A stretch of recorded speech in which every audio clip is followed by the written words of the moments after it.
Assalamualaikum warahmatullahi wabarakatuh. Salam sejahtera bagi kita semua. Eh, Pada pertemuan kali ini, kami dari kelompok 3, pertemuan 6, akan menjelaskan relationship development atau pengembangan hubungan. Di sini saya, Naura Inayah, tidak sendiri. Saya bersama rekan saya, Akila Sukmawati dan Emir Al-Ghazali.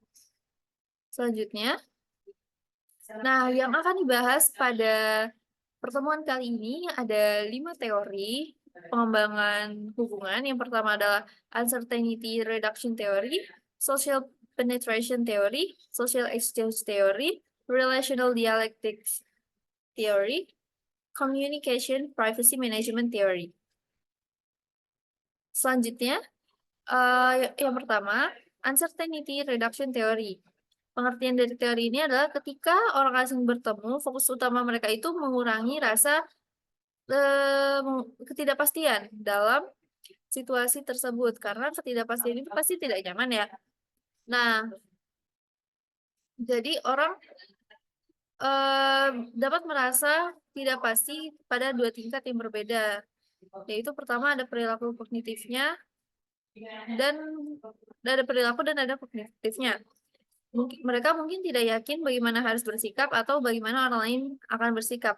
Dan mereka mungkin juga tidak yakin dengan apa yang mereka pikirkan tentang orang lain dan apa yang orang lain pikirkan tentang mereka.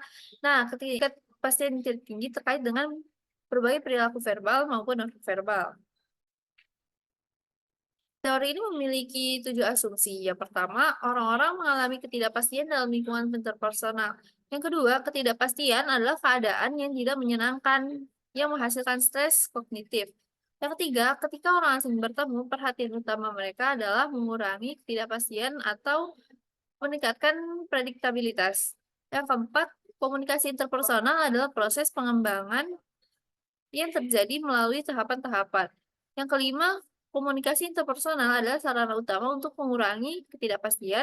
Yang keenam, kuantitas dan sifat informasi yang diberikan orang berubah seiring berjalannya waktu. Yang ketujuh, hal ini memungkinkan untuk memprediksi perilaku orang yang dengan cara yang mirip. Selanjutnya, ada 7 aksioma terkait teori ketidakpastian. Yang pertama, seiring dengan meningkatnya jumlah komunikasi verbal dengan orang asing, tingkat ketidakpastian untuk setiap pelaku dalam hubungan tersebut akan menurun. Ketika ekspresi nonverbal meningkat, tingkat ketidakpastian menurun dalam situasi interaksi awal. Tingkat ketidakpastian yang tinggi menyebabkan peningkatan perilaku pencarian informasi. Tingkat ketidakpastian yang tinggi dalam suatu hubungan menyebabkan menurunnya tingkat keintiman konten komunikasi. Tingkat ketidakpastian yang tinggi menghasilkan tingkat timbal balik yang tinggi. Begitu juga sebaliknya. Kesamaan di antara orang-orang mengurangi ketidakpastian, sedangkan ketidaksamaan meningkatkan ketidakpastian. Peningkatan ketidakpastian menghasilkan penurunan kesukaan. Penurunan ketidakpastian menghasilkan peningkatan kesukaan. Nah, dari 7 aksioma tadi ada 2 aksioma tambahan. Yang pertama, ketidakpastian berhubungan negatif dengan interaksi dengan jejaring sosial. Semakin banyak orang yang berinteraksi dengan teman dan anggota keluarga dari pasar relasi mereka, semakin dikit eh, ketidakpastian yang mereka alami. Lalu aksioma tambahan yang kedua itu terdapat hubungan terbalik atau negatif antara ketidakpastian dan kepuasan komunikasi. Nah, kondisi yang mendahului adanya ketidakpastian atau awal mula ketidakpastian ini ada 3 kondisi. Yang pertama, ketika orang lain memiliki potensi untuk memberi penghargaan atau hukuman. Yang kedua, jadi punishment dan rewards ya. Jadi gak pasti gitu apakah akan ada punishment atau akan ada reward. Kondisi kedua itu ketika orang lain berperilaku tidak sesuai dengan harapan. Kondisi ketiga, ketika seseorang mengharapkan interaksi di masa depan dengan orang lain.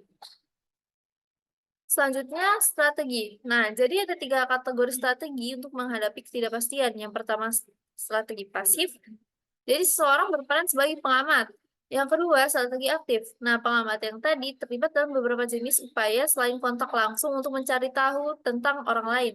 Yang ketiga, interaktif. Pengamat dan orang lain yang terlibat memiliki kontak langsung gitu atau interaksi tatap muka. Selanjutnya, ada teori penetrasi sosial yang akan disampaikan oleh teman saya. Baik, saya lanjutkan. Selanjutnya ada teori sosial penetration atau penetrasi sosial. Penetrasi sosial ini adalah seperti hubungan yang sebelumnya tidak baik menjadi hubungannya sebelumnya belum intim menjadi intim. Dan di sini ada asumsi dari teori penetrasi sosial seperti hubungan berkembang dari tidak intim menjadi intim, berkembang relasional umumnya sistematis dan dapat diprediksi. Pengembangan relasional meliputi depenetrasi dan pembuaran. Yang terakhir ada pengungkapan diri adalah inti dari pengembangan hubungan. Selanjutnya adalah ada tiring tiring up hubungan tiring up hubungan analogi bawang merah. Di sini ada seperti public image, reciprocity, breadth yang atau luas, breadth time atau keluasan, dan depth kedalaman. Selanjutnya ada social exchange, relational cost and reward. Di sini Taylor dan Altman berpendapat bahwa hubungan dapat dikonseptualisasikan dalam bentuk imbalan dan biaya. Contohnya, seperti imbalan dan biaya memiliki dampak yang lebih besar di awal hubungan daripada di akhir hubungan, dan hubungan dengan cadangan pengamalan imbalan atau biaya yang positif lebih siap untuk menangani konflik secara efektif. Selanjutnya ada tahapan dari sosial penetrasi. Yang pertama ada orientasi, yang kedua ada afektif eksploratif, ketiga pertukaran afektif, dan keempat pertukaran yang stabil. Lanjut ke teori selanjutnya yaitu pertukaran sosial. Ini adalah sebuah konsep dalam ilmu sosial yang menjelaskan bahwa individu terlibat dalam hubungan sosial dengan tujuan untuk memaksimalkan keuntungan dan meminimalkan kerugian. Asumsi dari teori sosial pertukaran ini adalah manusia mencari imbalan dan menghindari hukuman. Lalu manusia adalah makhluk rasional yang terakhir adalah standar yang digunakan manusia untuk mengevaluasi biaya dan imbalan bervariasi dari waktu dan dari orang ke orang. Di sini ada pertukaran pola dari set in action, yaitu ada perilaku urutan, power, kontrol nasib, kontrol perilaku, matriks yang diberikan, matriks yang efektif, dan disposisi matriks. Selanjutnya ada pertukaran struktur, yaitu ada pertukaran langsung, pertukaran di mana dua orang saling membalas biaya dan imbalan.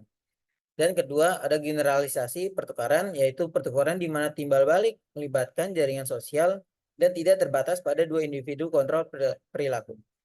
Yang terakhir ada produktif pertukaran, di mana pertukaran kedua belah pihak mengeluarkan biaya dan manfaat secara bersamaan.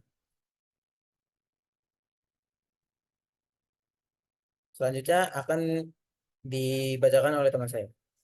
Baik, selanjutnya adalah Rational Dialectics Theory. Rational Dialectics Theory atau RDT atau RDT adalah konsep komunikasi yang dikembangkan oleh Leslie Baxter dan Barbara Montgomery dalam buku Introducing Communication Theory oleh Richard Boyce. Teori ini dijelaskan sebagai cara untuk memahami hubungan interpersonal melalui dinamika ketegangan antara dua kekuatan yang saling bertentangan. Relational Dialectics Theory memberikan perspektif yang berharga untuk memahami kompleksitas hubungan interpersonal dengan fokus pada ketegangan yang ada dalam interaksi. Teori ini membantu menjelaskan bagaimana hubungan dibentuk dan dipertahankan dalam konteks komunikasi yang harus berubah. Kemudian ada konsep utama dari RDT ini. Yang pertama adalah dialektika, antara keintiman dan jarak atau stabilitas dan perubahan. Kemudian ada 3 dialektika utama. Yang pertama itu integrasi versus pemisah. Yang kedua adalah keterbukaan versus penutup. Dan yang ketiga adalah permanensi versus perubahan. Kemudian ada proses komunikasi dan relasi yang berubah. Selanjutnya adalah communication Privacy Management Theory. Communication Privacy Management Theory adalah teori yang dikembangkan oleh Sandra Petronio yang menjelaskan bagaimana individu mengelola informasi pribadi mereka dalam konteks komunikasi. Dalam buku Introduction Communication Theory oleh Richard West, dalam buku Introduction Communication oleh Richard West, Communication Privacy Management Theory memberikan wawasan tentang bagaimana orang mengelola informasi pribadi dan batasan privasi dalam interaksi. Teori ini menekankan pentingnya komunikasi yang jelas dan kesepakatan menjaga hubungan yang sehat dan saling menghormati.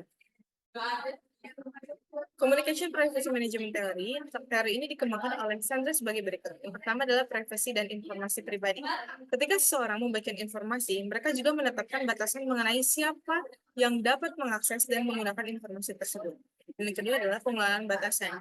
Individu menciptakan dan mengelola batasan privasi yang menentukan seberapa banyak informasi yang akan dibagikan dan kepada siapa. Yang ketiga adalah kepemilikan informasi. Individu memiliki hak atas informasi pribadi mereka dan mereka berhak untuk memutuskan kapan dan bagaimana informasi tersebut dapat dibagikan dengan orang lain. Keempat adalah pembuatan kesepakatan. Ketika informasi pribadi dibagikan, pihak yang terlibat ini seringkali membuat kesepakatan tentang bagaimana informasi tersebut akan digunakan. Ini mencakup harapan tentang kerahasiaan dan batasan akses. Dan yang kelima adalah pelanggaran privasi. CPM juga membahas konsekuensi jika batasan privasi dilanggar ketika informasi pribadi dibagikan tanpa izin. Hal ini dapat menyebabkan ketidakpuasan dan ketegangan dalam hubungan. Baik, saya akan menjelaskan salah satu contoh relationship development atau pengembangan hubungan. Nah, contoh yang saya ambil ini adalah contoh yang saya alami sendiri, yaitu bagaimana saya berinteraksi dengan teman-teman angkatan saya.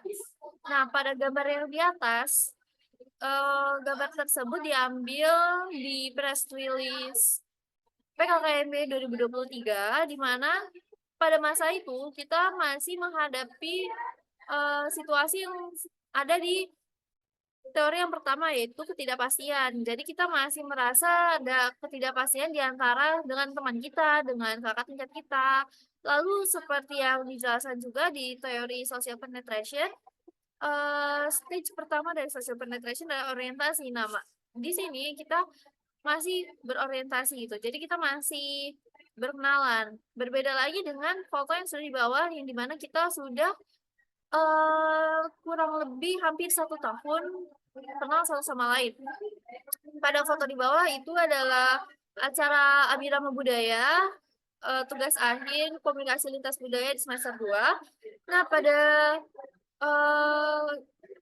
momen ini ketidakpastian antara saya dengan teman-teman saya, kita seangkatan, itu sudah mulai berkurang dan mulai predictable antara satu sama lain. Terus yang kedua, social exchange. Seperti yang di teori ketiga, social exchange, manusia itu kan berinteraksi dengan mengharapkan adanya punishment atau reward. Nah, di sini kita saling membahu-membahu supaya kita dapat keuntungan gitu. Jadi kalau misalnya kita ada yang tidak berkontribusi, kita akan mendapat kerugian. Jadi kita di sini itu sudah mulai saling menguntungkan satu sama lain. Ya, terus selanjutnya ini juga berkaitan dengan communication crisis management, yang mana kita semakin mengenal dan kita juga semakin menghargai privasi satu sama lain begitu. Sekian dari kelompok kami. Mohon maaf bila ada kesalahan. Kami sangat terbuka untuk diskusi lebih lanjut dan koreksi. Terima kasih. Wassalamualaikum warahmatullahi wabarakatuh.